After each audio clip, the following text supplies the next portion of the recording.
donation, which you can do via the donate page on our website. We rely entirely on donations from people like you. Later on, we'll have time for your questions, which you can do via the Q&A feature at the bottom of your screen. Please try to be succinct and type your questions as clearly as you can. The webinar is being recorded and will be posted to our website. Our topic today is what's going on with the Lebanon war, the Lebanese front. We are very fortunate to have with us Ksenia Svetlova, a prominent Middle East analyst and a former member of the Israeli Knesset. Currently, Ksenia is executive director of ROPES, an NGO dedicated to promoting Middle East peace, and she's also an associate researcher at Chatham House, London. Our moderator today is David Cohen. He is a board member with our Montreal chapter of Canadian Friends of Peace Now. I will be fielding your questions later on. So now I'll turn things over to my colleague, David. Thank you, Gabriela. Welcome, and thank you, Ksenia, for accepting to participate with Canadian Friends of Peace Now in our webinar on Lebanon. I have many questions, and I hope to go through most of them, hoping that we won't be interrupted by the military sirens because of incoming missiles from Iran or Hezbollah. Let's hope that. Okay, let's start with the first question. Please outline what has been happening between Israel and Lebanon since October 7. Okay, so first of all, good afternoon or good evening, depends on where you are. Thank you very much for having me. And yes, David, I certainly hope that there will be no interruptions in the form of sirens, although, it directly connected to the topic of our conversation today, because for those who maybe missed the news, Iran promised to retaliate against Israel because Israel attacked today Hezbollah compound in Dahia, which is the southern suburb in Beirut. And that happened because Hezbollah shot 3 drones on Israeli territory over the course of this night and this morning. So it's an endless kind of chain of events that is just unfolding. And even though we hear from time to time from Trump, who says, well, that he's not happy, that he urges, Iranians not to retaliate or the Israelis not to do it, still, it seems that, this event is kind of out of control, at least for now. So in regards to your question on what is happening since October 7, well, it's a peculiar thing because after the 10/7, Hezbollah did not join Hamas. It did not immediately entered the fighting against Israel, especially after President Biden's don't. When he said don't, then I think that it was very clear for Iran and for all of its proxies here all across the Middle East that it's not a good idea to join the war between Israel and Hamas that happened in the aftermath of the massacre of the 10/7. So the Hezbollah did not join at that time, and they did join later on, but with a lower intensity, and they limited themselves to Israeli north. Which is a lot, because they did not satisfy with the borderline or specific borderline communities, which is also, of course, this community are Israeli communities and they deserve safety just like everybody else. But they started to pound, up to Haifa, but, Akko area and Nahariya and so on. This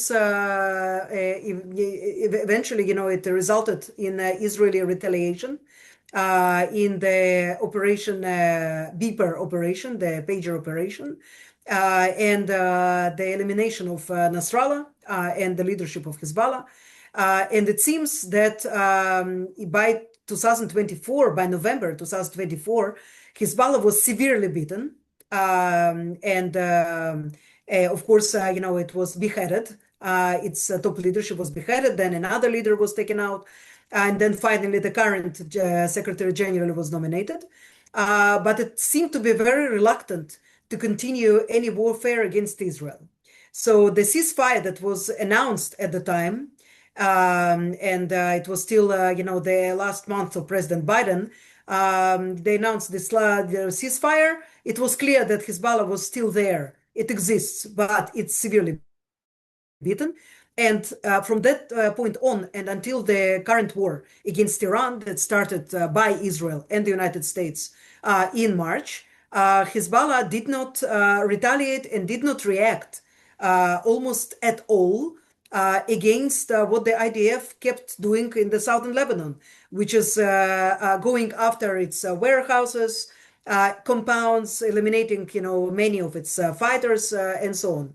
So for many, it looked like Hezbollah was severely deterred, and then perhaps it can be provoked even more.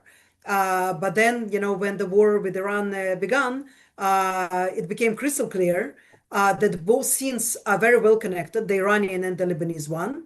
Hezbollah joined after some hesitation, but in a week they joined already this effort. This time they basically made a point of striking the IDF forces that are presently in Lebanon and borderline communities. Okay, so that was mostly what was hit. It seemed that Hezbollah currently is very much emboldened, much more than before. They had a few tactical successes with using the kamikaze drones, which they borrowed, the concept that they borrowed from the Ukrainian-Russian battlefield.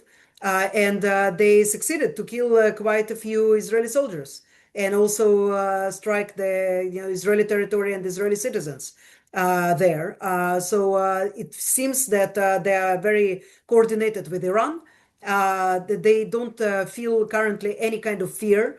They are not kept at bay, as Netanyahu promised time and again.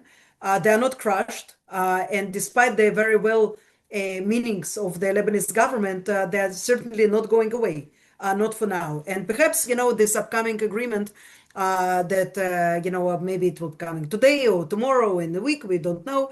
It's, Trump's words and the Iranian words and so on. It actually fuels them with more hopes that they will be protected, that this agreement will somehow protect them. We still don't know the contents of that. But this is the situation as of today, so Hezbollah is still there. It is more emboldened than after, the pager operation and Nasrallah elimination, and all of that. And they are working very much in tune with the Iranian leadership. Thank you. What are the key positions of the key actors in the conflict, such as Israel, the US, Lebanon, Hezbollah, Iran, and possibly key others? Well, I will start with Iran. So their goal for Lebanon is, first of all, to keep Hezbollah there as an operative force, as a force that is militant, and to maintain the weapons of Hezbollah. The Lebanese government also demands to dismantle Hezbollah and to have the full monopoly over the weapons over Lebanon for the first time since maybe the 50s. So it's, we don't know time in Lebanon, when the state had a monopoly over carrying, of the weapons, but perhaps the early 50s, but not later than that. By 58 already, Palestinians were armed and some of the Sunni groups there were armed, and so on. It was always a weak state. It is also weak today. But today we have a unique situation in which both the prime minister and the president, they're both on the same side. They are on the same side basically with Israel and the international community that demands that the Lebanese state will be governing Lebanese affairs and the decisions to go to war against anybody, whether it's Israel or Syria or anybody else, would be taken solely by the Lebanese government. The problem is that, again, the Lebanese government is incapable to dismantle Hezbollah. It's incapable to collect its weapons. For now, they have a serious problem because their own army is also infiltrated by Hezbollah. And there could be a situation in which, if this step will be premature, their own army can be rebellious against the state. So this is or it can just disintegrate. We don't know which one will happen.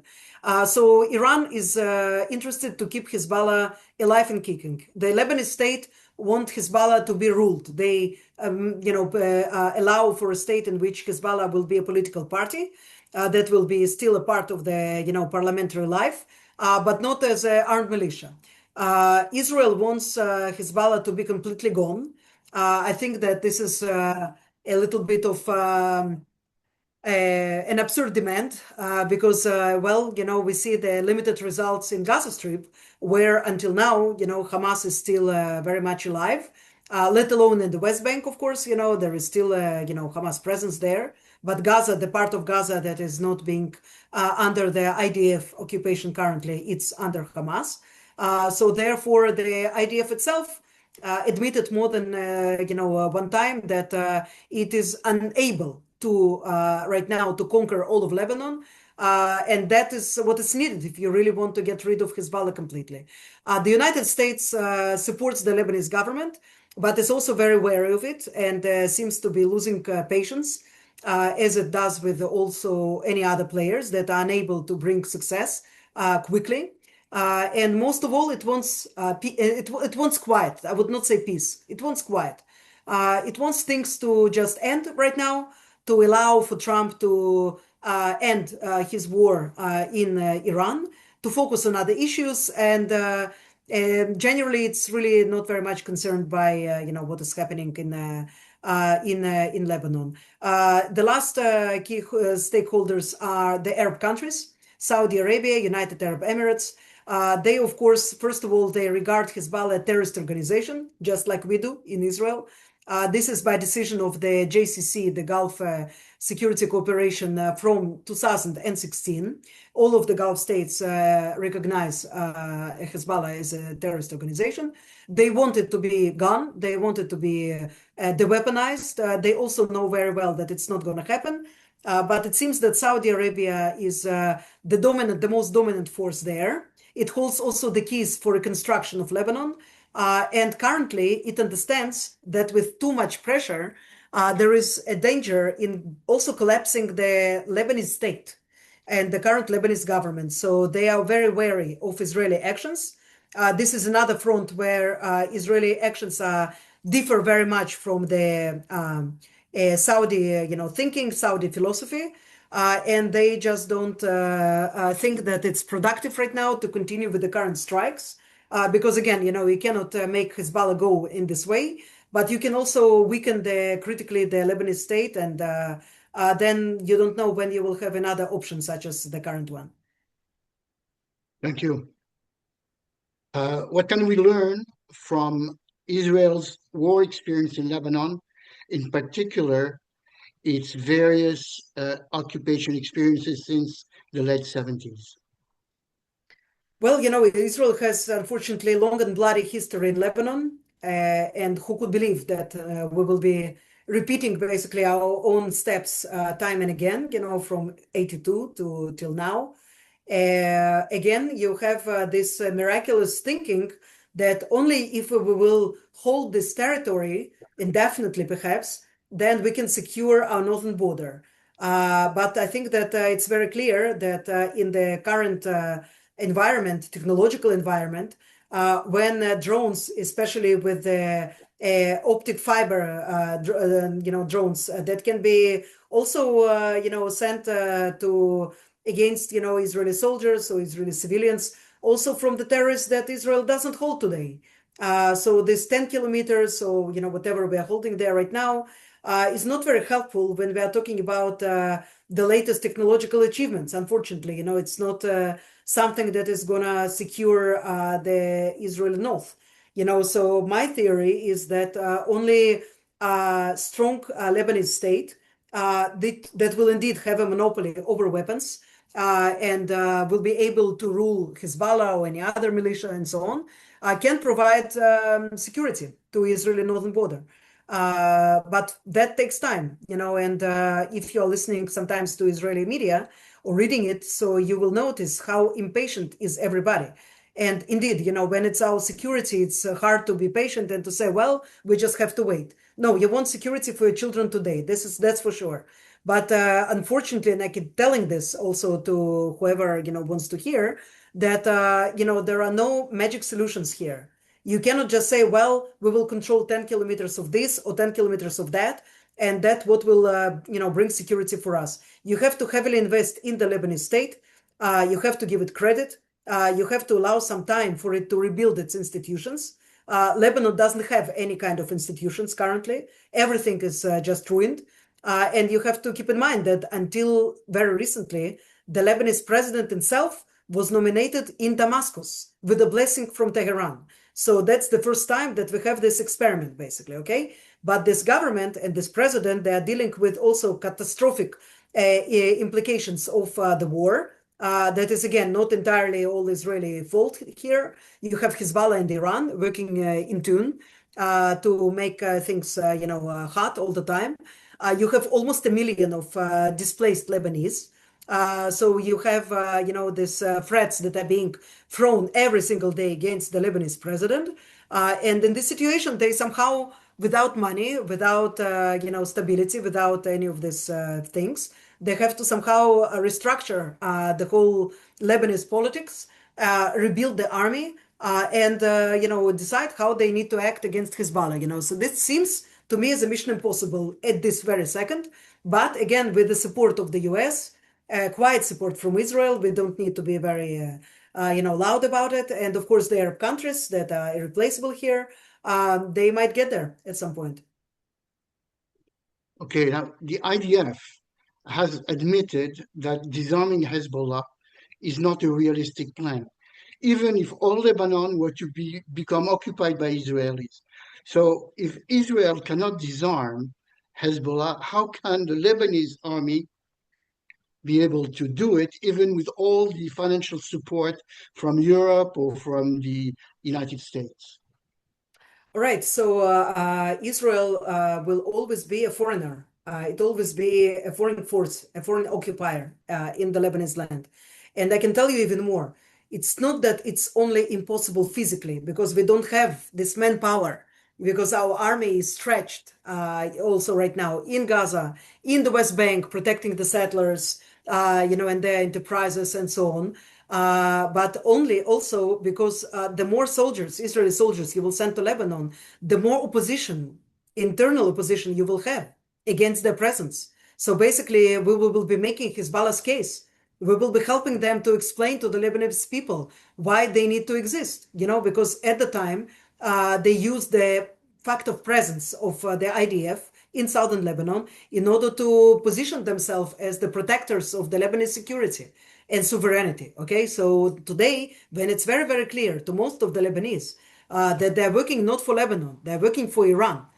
In its case, if Israel will, do something stupid at this, and we are doing enough stupid things already, then of course, we will be just helping Hezbollah and saying, yeah, sure, so we are not some fringe, pro-Iranian organization. We are, part of the Lebanese, fight for its independence and sovereignty. So that's why Israel, of course, cannot achieve its goal. And the IDF, of course, they're absolutely right about it. I think that, again, for the Lebanese army, listen, it's not a mission impossible. Currently, the army is very weak. The army also, it's paying its soldiers $200-300 a month. The officers in the Lebanese army are working as taxi drivers to complete income. Okay, so Hezbollah fighters make more money than the Lebanese army.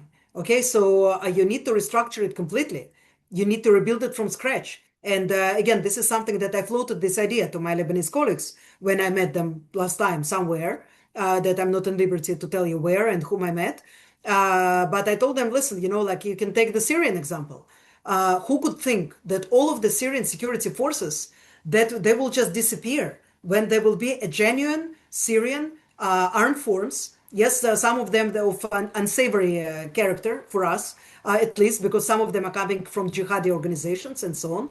But it's not that they were so better prepared or so better equipped, than the Syrian divisions, the fourth division and so on, that were prepared by the Russians after all, and they had enough equipment and so on. But it was a genuine force that wanted to fight, that was not afraid of that.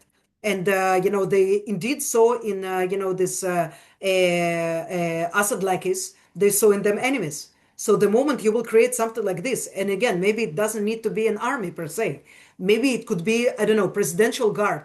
Maybe it can be some kind of special force that will be tasked specifically with that, dismantling Hezbollah's weapons. And first of all, it's the question of legitimacy. The moment you will have a government that is legitimate in the eyes of, the majority of Lebanese, and this government will show seriousness in including all parts of Lebanese society into its fabric, this is something that never happened until now. Because if you go back to the history of why Amal movement appeared and why Hezbollah developed, it was because of the constant oppression of the Shia Lebanese in the southern country. So the governments who enjoyed, this Middle Eastern Paris or Middle Eastern Swiss and Beirut, they didn't think that they need to also, put some perhaps money for development of the poorest regions of the country, which is the southern Lebanon. You can practically say that these people were enslaved until just a few decades ago. So they are very wary that if there will be no one to protect them, they will be back to square one without any rights, without any basically place in this Lebanese nationality. What is a Lebanese nationality? Until now, it was just a fight between different militias. So it's a difficult task, I agree, but we don't have any choice, do we? Because if we know that the IDF cannot do it, so our only shot is basically with the Lebanese government, the Lebanese people themselves. Okay, so let me challenge what you just said as the devil's advocate. Do you think that you can have a sustainable peace in Lebanon without Iran saying yes to that peace? If they're opposed to it, do you think you can have peace in Lebanon? If Iran is not part of the deal? Okay, just 1 second. I'm answering my daughter, who is worried that I'm not home. 1 sec. Oh. All right. Okay. So I can tell you that, I genuinely hoped, although I was very suspicious in the beginning of this war, that Iran would emerge from this war much weaker than it did. I didn't have good reasons to hope for that, though, because, as an analyst, and again, I'm not an expert on Iran per se, but I have enough experience in also covering as a journalist and then also writing, in analytical policy papers and so on about the situation in the region to understand that the war that Trump and Netanyahu were planning was just not planned well enough. It was problematic from the beginning, from the Trump's promises not to involve any ground troops. Well, if you tell your enemy from the beginning that you're not gonna do that, so then, so maybe better not to start this war, from the beginning if you are not ready to go all the way. And of course, he cannot go all the way because this is Iran. And I just remind you that the first Gulf War in the 91 to liberate Kuwait, it demanded from the United States to form a coalition of 35 nations and 1 million strong coalition of soldiers, that were fighting against whom? Against weakened Saddam and to liberate small, tiny Kuwait. Okay, so we had over a million, basically, 1.2 to be precise. In the second war in the Gulf, again, a disastrous war, but still better prepared than this one, you had 850,000 coalition and also quite a few nations, even less than in 91. But still, nevertheless, you had Great Britain and you had Poland and you have Denmark. You had quite a lot of countries there that also fought hand by hand with the Americans.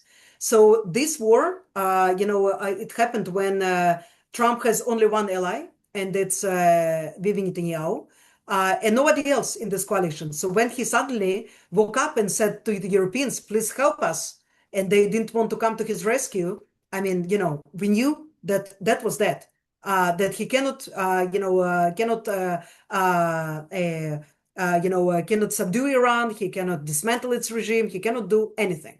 And Iran became emboldened. This is a huge problem. I admit this. Yes, it's a huge problem for all of us because the forces of the evil, the pro-Iranian proxies, are definitely emboldened by this survival, the miraculous survival of their patrons. They attributed, of course, to the Shia faith, to the strength of Islam, to the genius minds of the revolution guards, and all of that. I read what the Hezbollah writes in their social media and so on. It's appalling. It's horrible. And it seems that Hamas feels this way and Hezbollah feels this way. So the fight over Lebanon just became much more difficult. It just became much more difficult, so they are much more emboldened than they used to be. And frankly, we would just need to double down on the effort to stop the flow of money from Iran to Lebanon. This would need, I think, a special task force. It should be international with as much as possible stakeholders from the West. So U.S., Canada, Europe, Japan, everybody. Because you'd need to stop the money that they are transferring not through banks, through Hawala services, when a guy brings money to another guy, or just promises him that it will be sent somehow, or in crypto. So you have all of these wonderful crypto chains right now that are unsupervised. It's really, really difficult to figure out who's sending money to whom.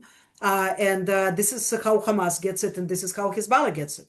But still, it's not completely mission impossible, so these things can be unlocked. But for that, you need to really put attention, not only on the physical attacks against Hezbollah. They bring us only limited success.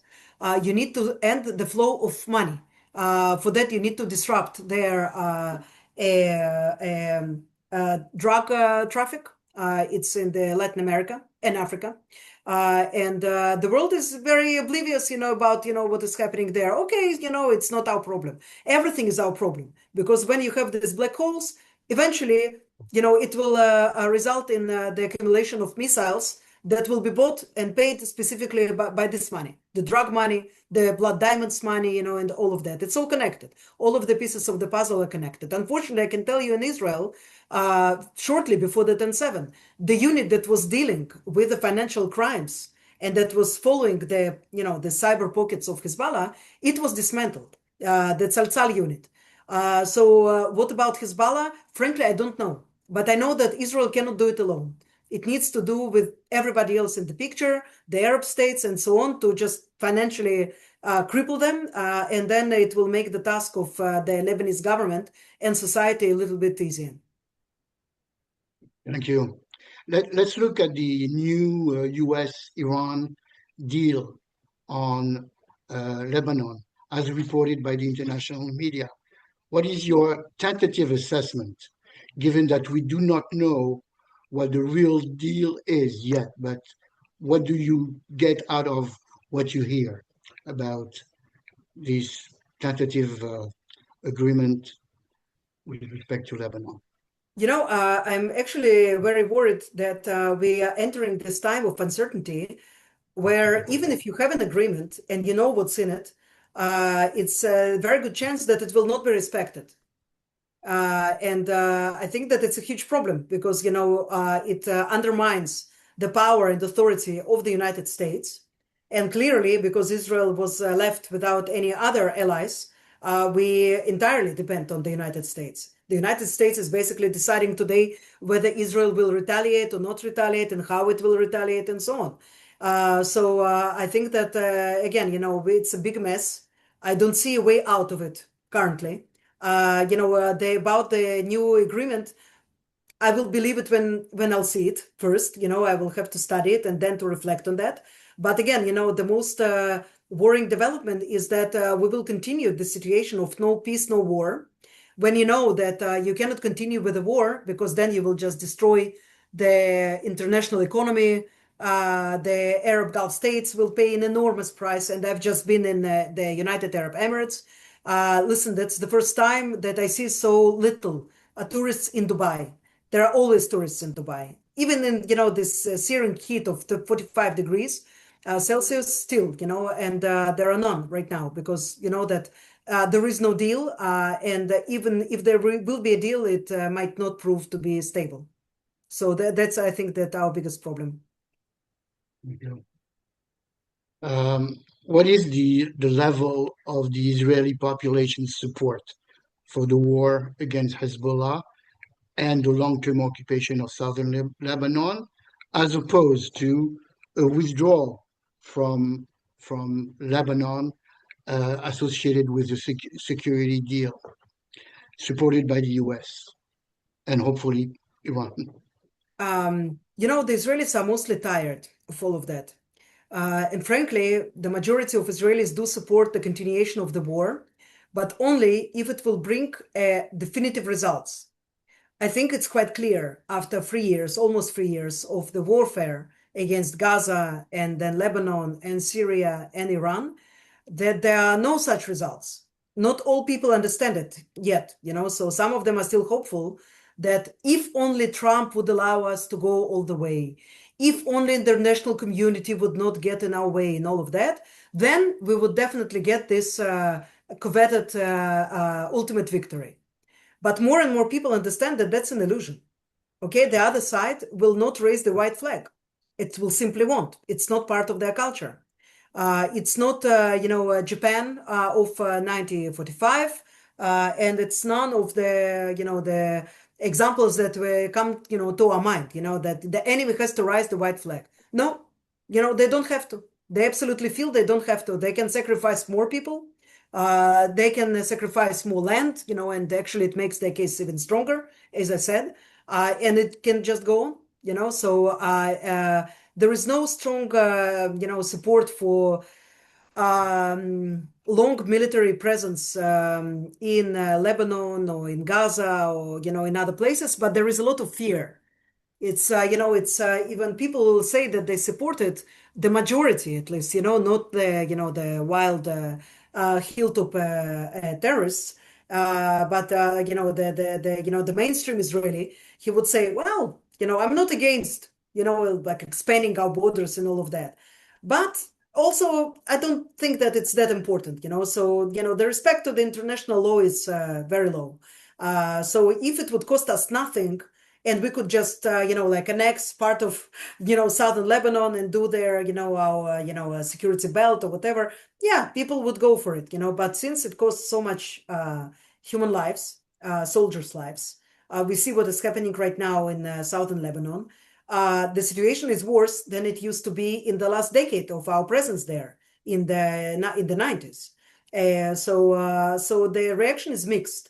Most of all, I think that the people do not anymore believe the government and its promises, which is important because the government built its case on, this overfloated, promises. Okay, we will destroy this, we will destroy that, and then in the end of the day, we will just, rest like the God did in the seventh day. Okay, so there is no seventh day here. It just goes on and goes on and goes on. So.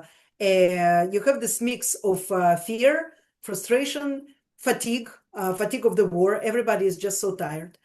People just cannot take it anymore, and I'm afraid that since I do not see it ending now, I don't know how the elections will end, but even in the best case scenario, the war will not end, not immediately at least, it will still take, time to somehow figure out things, even for, the best possible people.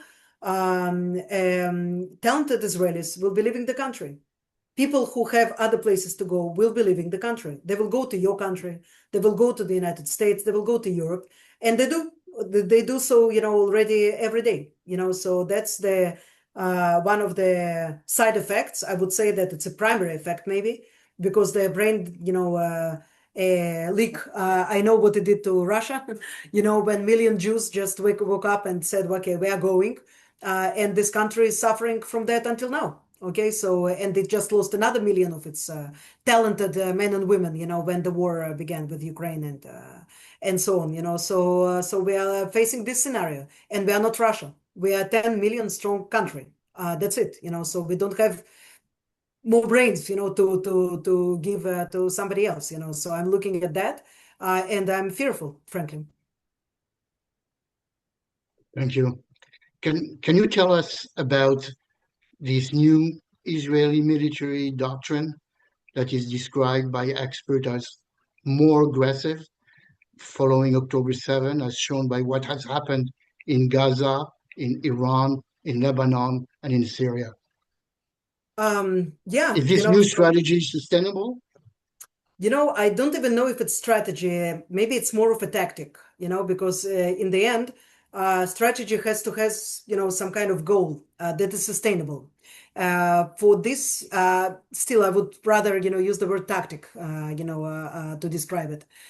So you do not tolerate any bullshit from your enemy. Okay, so for a long time, we had here and there you had rockets from Hamas. You had some balloons with explosives. You had some attempts to do the tunnels and to get to the Israeli territory, and it was dealt like at spot, so they're doing something, we are doing something small to them. The idea is not to start the big war. Okay, so it seems that Netanyahu, that was always risk averse, too much risk averse, even when he could allow himself not to be acting this way, he decided to just reverse the tactic completely. And not only that, he's using all of the might of the IDF, even when it's clear that it's scorched earth, like in Gaza, but you just continue going, 150 kilometers an hour. But also, you take more land, and you just you are staying there. You are staying in this land. So we took more lands in Gaza. Now it's up to 40% and could be increased even more. So we are right now holding about 10 kilometers of land in South Lebanon. And also we are holding this perimeter in the Syrian border as well. Okay, so Keter Hermon, and all of these places. In any of them, I do not see Netanyahu making one move, one step back, because he's afraid that it will be seen as a weakness. Okay, so for example, he could already sign, I think, a security accord with Syria, not a peace accord, but a security accord, if he would agree to take the troops back out of Syria. Now, these places that he holds in Syria, they are not strategic. This is coming from the security experts that are looking at the terrain. They say, well, no, this is not strategic. This is not, our presence there is symbolic perhaps, but it's not strategic value. It's not of strategic value. But if, again, this government incited so much and for such a long time, against this jihadi Ahmed Ashara, that they still keep him, calling him Muhammad Abu Muhammad al-Julani, his Al-Qaeda nickname.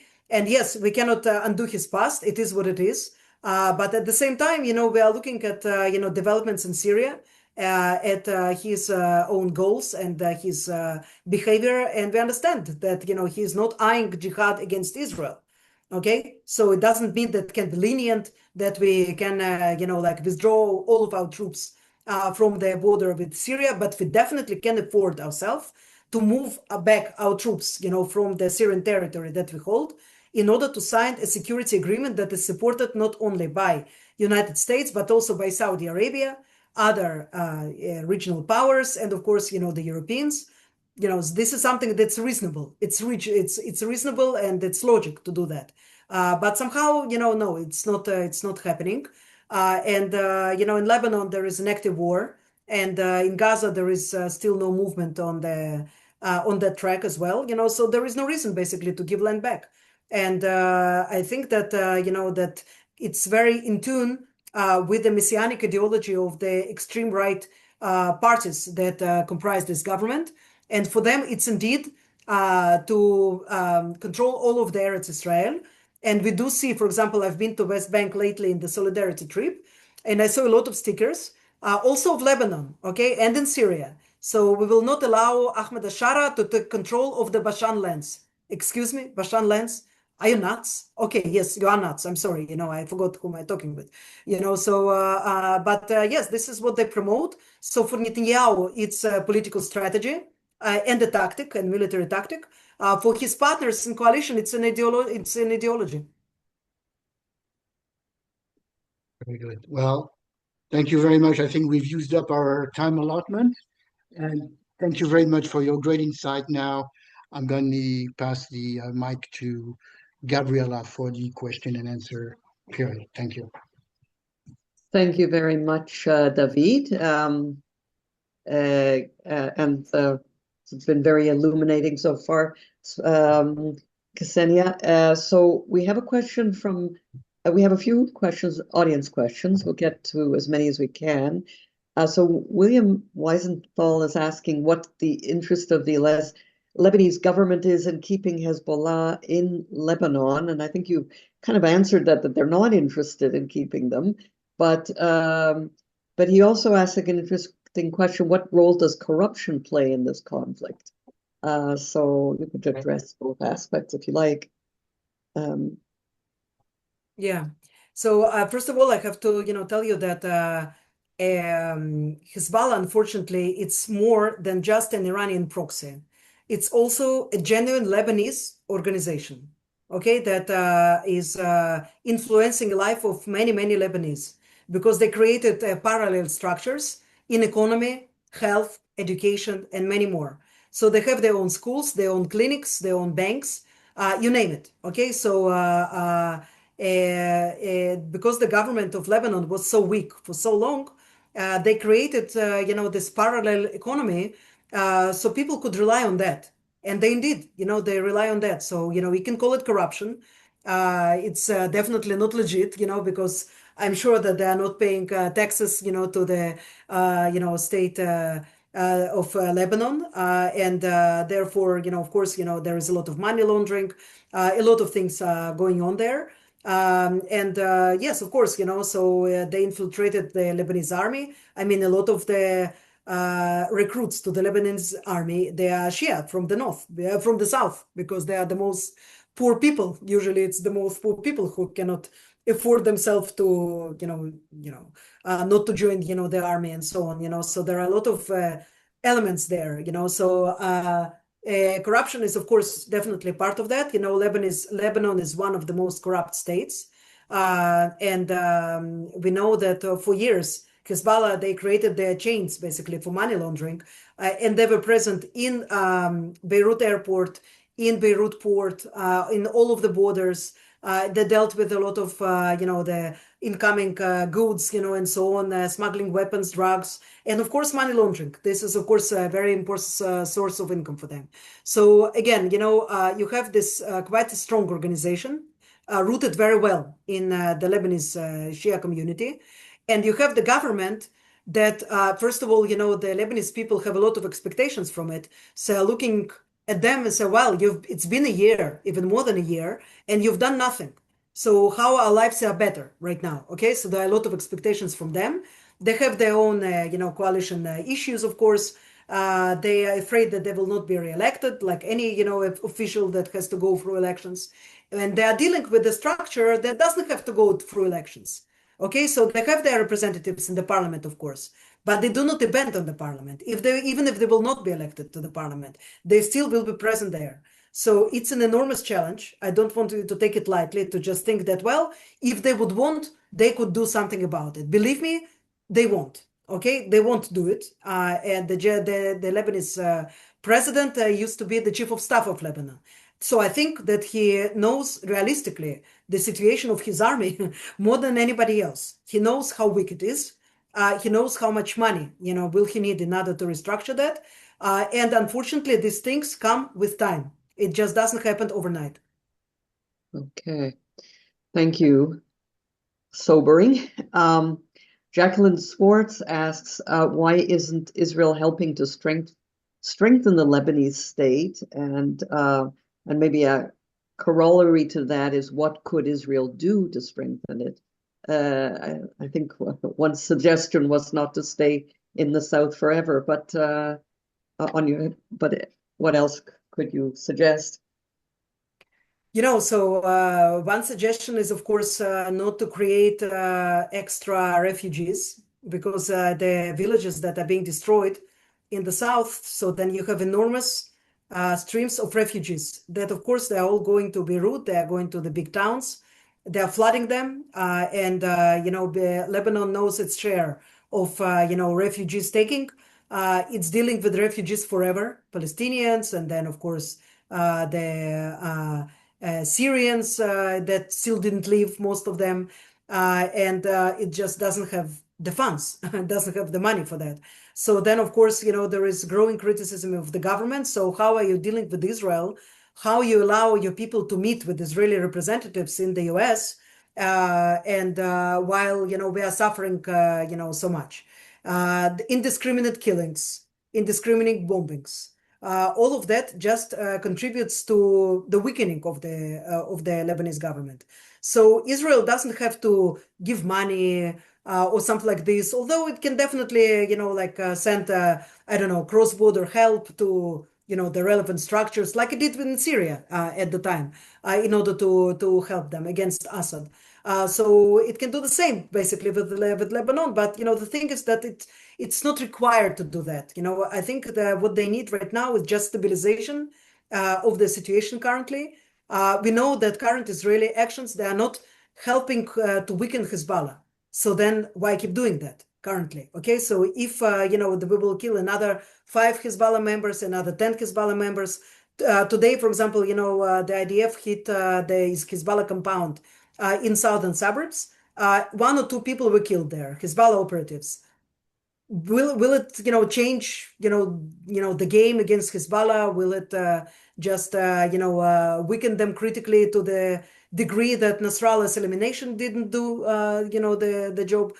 I don't think so. So you have to have a strategy in the end, and that's what I'm afraid that we are missing right now. This doctrine that David mentioned, it's it's a nice idea that, nice for anybody who thinks that enlarging Israel, in all directions, it's nice, not me. But it's an illusion. If you think that you can just stay here, there, your army will be worn thin.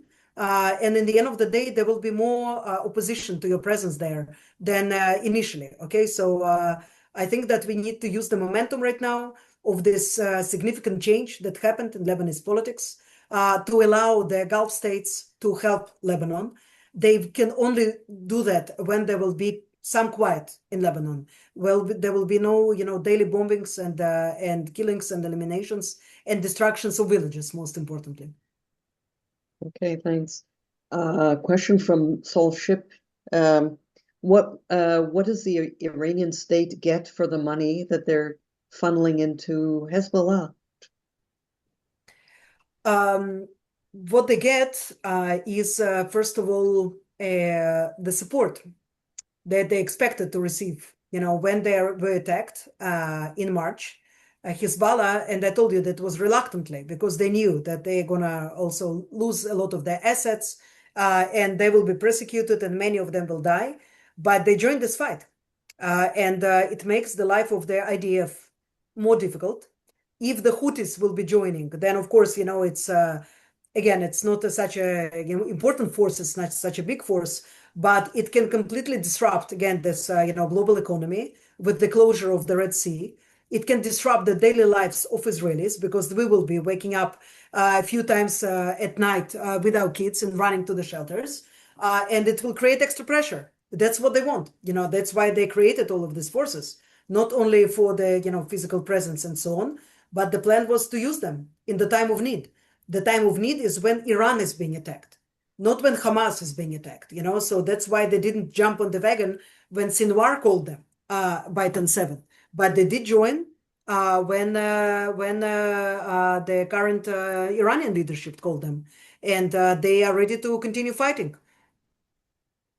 Okay, thank you. And a question from an anonymous attendee saying that during the earlier phases of the war in Gaza, Israelis were largely shielded from the images of destruction in Gaza, or were largely indifferent. I'm not sure it was only the earlier phases. Largely indifferent to the plight of the civilians. Is the same thing happening with the situation in southern Lebanon? Oh, definitely. Yes, we don't see any of that. On our Okay. screens, we don't see any of that. Yes, for sure. Yes, it's again, it's less lethal because people can escape. In Gaza, there was not much room, where people could go. And it was more indiscriminate, according to what I know. But in Lebanon, there are like 2,000 people dead. Many of them are Hezbollah operatives, but there are also some that are known. And a lot of villages just erased. And if you specifically will not look for that, you will not see it. Yeah, mostly. Yeah. Okay. I'll throw in a question of my own, sort of as a follow-up. Is Netanyahu's political chances helped by prolonging the state of active conflict? This is an accusation that is often thrown. He's not growing in polls. He did not grow in polls since the beginning, since during the first war against Iran, although, you could assume that, he could grow in polls, that he can become more popular because it was just 12 days. Yes, there were casualties in Israel. There were damages. But at the same time, so he did, and Trump, they declared, the spectacular victory in just 12 days. So you could assume that at least for a time being, they will grow. He will grow. And he did not. In the end of the day, he maintains the same number of seats, more or less, and still unable to recreate the current coalition today and as well as in June 2025. So I don't know if it helps him politically, but at the same time, they legislated a few bills that I still have to see them by myself, but at least what was reported in Haaretz and in other media in Israel is that there are a lot of bills that regulate this emergency time. So when it's the time of emergency, the Minister of Defense and the Prime Minister, they have this special kind of powers that they can execute at that moment. And we all fear, of course, that it will get to the cancellation of the elections or postponing of the elections, to indefinitely maybe. So it's you cannot tell, because, can you really perform in elections when you know that in any given time you can be attacked by Iran? I'm not sure about that, so I think that it can serve him in a specific way, not necessarily increasing his popularity, because you see these wars, they were popular in the beginning, but with time, I think that people came to understand that to achieve results that were promised, this is something else. You can start a war, you don't know how it will end. Because Israel was so intoxicated, with this victory talk in the first weeks of the war with Iran, listen, it was impossible. I was often guest in the Israeli television channels, and I was always like rebuked for, being more pessimistic, because, and one of the anchors told me, listen, it's not time to be a pessimist. We need to support our people. We need to tell them good things. I said, well, listen, I studied journalism at the time, and Middle Eastern studies also. But, in journalism, we studied that you have to tell the truth, basically. That's what news are all about, So if you're not telling the truth, then it's storytelling, it's something else, it's a pep talk, but it's not news, So if we are dealing with news, so here are the news. We are going to this war without a coalition, without a support of a global support, or regional support, or any kind of support, with basically a very strange plan of actions and very strange goals that keep changing all the time, So that's what I saw. And now I think that everybody sees it more or less. That, so you can support the war, but you cannot really support the outcome of that, because the outcome is not good. Okay, we're getting close to the end of the hour. I'm just going to throw one more question at you, if you don't mind, and that is, how would the situation with Lebanon and Iran, how does that tie into the Israeli-Palestinian conflict? And should we be looking at them separately, or should we go ahead? Well, it's possible to look at this separately because, after all, Iran, it's not an authentic connection that they have with the Palestinians. They use the Palestinians for their own goals, very cynically so. And many Palestinians also by now understand it very well. And I have friends in Gaza, and some of them who are outside of Gaza by now, who very angrily write, on the social networks that they do not want to be defended by the Iranian ayatollahs who repress their own people. Okay, so you can see this axis as something else, as a big Middle Eastern problem, international problem, but it's not necessarily connected to the Palestinian issue. The immediate effect is that you have less attention, even less attention than they used to be to the Palestinian problems. So almost nobody speaks about what is happening on the West Bank. I think that it's on the verge of explosion. When it will explode, it will be too late. And everybody will say, oh, yeah, we didn't know. I mean, of course, people who, are watching this, they know what is happening. But largely, it's being neglected also on the Israeli level. These stories, horrific stories that some of them we see by ourselves because we go there for the protective presence and so on. They're just being underreported in the mainstream media. So because you have now Iran 24/7, then Lebanon, a threat to our northern border, people are dying, soldiers are dying, funerals, and this is an endless cycle. And then in all of that, to cover what another a terrorist attack of the settlers in the West Bank, another village that is being dismantled there, and so on. No, it doesn't cut the news cycle often, so that's the immediate effect on that. Okay, well, thank you so much. This has been very illuminating, very, very interesting, sobering, not cheerful.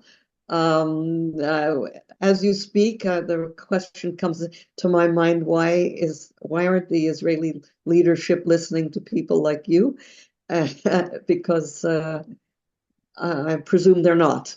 So, but your voice is extremely important, and really grateful that you have shared some of your valuable time with us. And I know you have to get home, and I very dearly hope that you are not rushing home under duress. And thank you, and thank you very much again to our moderator, David Cohen, for his participation and great questions, David. Thank you to the audience for being with us. Please stay tuned for future webinars.